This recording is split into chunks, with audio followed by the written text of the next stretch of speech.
It was another competition round filled with smiles and happiness, the Grand Voice Award Audition. Isang punong-puno ng kasiyahan, suporta ang binigay ng mga Miss Grand candidates sa naganap na event ng Miss Grand International.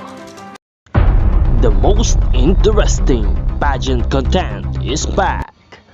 Nell 2204, your pageant blogger host.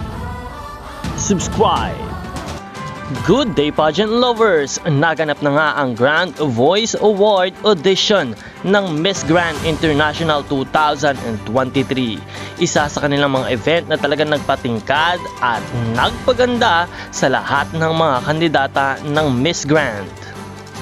Pagbibigay ng kanilang mga talento at galing sa performance ay pinalakpakan ng lahat ng mga kandidata at ng mga bisita.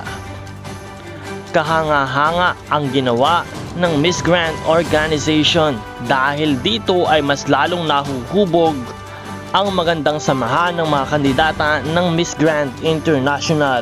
Punong-puno sila ng saya, ng palakpakan at ng pag-cheer sa bawat isa, pagbibigay ng suporta na talaga namang pinakamahalaga sa lahat ng kompetisyon. Spotted din ang ganda ng Miss Grand Philippines na si Nikki Demora sa event.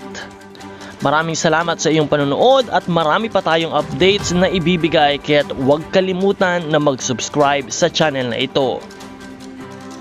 Maging updated, maging handa para sa mga happenings. Maraming salamat sa iyong pag-subscribe.